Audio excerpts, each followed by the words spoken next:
హన్మకొండ జిల్లా చాయంపేట మండలంలోని నూర్జాన్పల్లి గ్రామంలో బీఆర్ఎస్వి రాష్ట్ర నాయకులు కొమ్ముల శివ ఆధ్వర్యంలో పల్లె పలకరింపు యాత్ర కార్యక్రమం. ఈ కార్యక్రమంలో కాంగ్రెస్ పార్టీ ఇచ్చిన 6 గ్యారంటీలను, 420 మోసపూరిత హామీలను, వాళ్ల మేనిఫెస్టోను చూపెడుతూ ప్రజలకు అవగాహన కల్పించారు.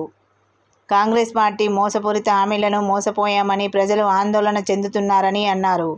ఇప్పుడు రాబోయే స్థానిక సంస్థల ఎన్నికల్లో బీఆర్ఎస్ పార్టీని గెలిపించాలని ప్రజలను కోరారు. ఈ కార్యక్రమంలో బీఆర్ఎస్ పార్టీ నాయకులు పాల్గొన్నారు.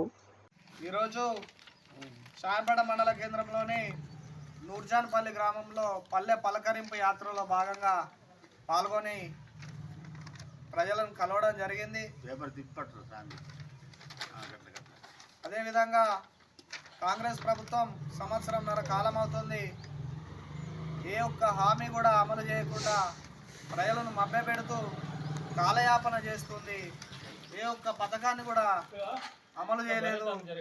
420 హామీలు ఇచ్చి గద్దెనెక్కిన కాంగ్రెస్ ప్రభుత్వం నేటికి కూడా ఏ ఒక్క హామీని కూడా అమలు చేయలేదు. కేవలం ఉచిత బస్సు మాత్రమే అమలు చేసి ప్రయాణికులకు ఇబ్బంది పెడుతూ సామాన్య ప్రజలు కూడా ఏ ఒక్క ప్రజలు కూడా ఉచిత బస్సు సౌకర్యాన్ని వినియోగించుకోవడం లేదని ఈ సందర్భంగా తెలియజేస్తున్నాను. కేవలం ఉచిత బస్సు సౌకర్యం ప్రభుత్వ ఉద్యోగులకు మాత్రమే వర్తిస్తుంది. ఏ ఒక్క ప్రజలు కూడా దాన్ని వినియోగించుకోవడం లేదు.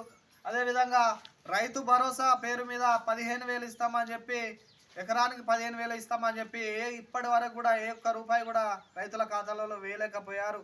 అదేవిధంగా రైతు రుణమాఫీ అని చెప్పి 2 లక్షలు చేస్తామని చెప్పి ఇప్పటి వరకు కూడా పైసలు రుణమాఫీ చేయలేదు. మరి వరి పంట బోనస్ 500 ఇస్తామని చెప్పి ఇప్పటి వరకు కూడా బోనస్లు ఇవ్వలేదు. ప్రజలు కూడా చాలా అసంతృప్తితో ఉన్నారు. రాబోయే కాలంలో బీఆర్ఎస్ పార్టీకే పట్టం కట్టే దిశగా ప్రజలందరూ కూడా ముక్తఖండంతో ముందుకు వస్తున్నారని సందర్భంగా తెలియజేస్తున్నాను.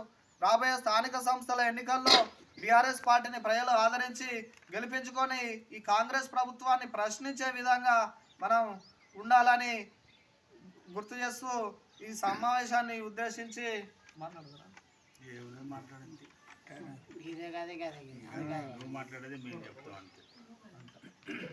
జై తెలంగాణ. ఈ సమావేశంలో మరి నూర్జాన్పల్లి గ్రామస్తులు సహకరించినందుకు అన్న రాజునాయక్ గారికి, అన్న గుంటుక సమ్మన్న గారికి, లింగమూర్తి అన్న గారికి, పెద్దలు అన్న వీరన్న గారికి, సాంబమూర్తి అన్న గారికి, రాజేందర్ గారికి, సామన్న గారికి ప్రత్యేక కృతజ్ఞతలు తెలియజేస్తూ ముగిస్తున్నాను. జై జై తెలంగాణ.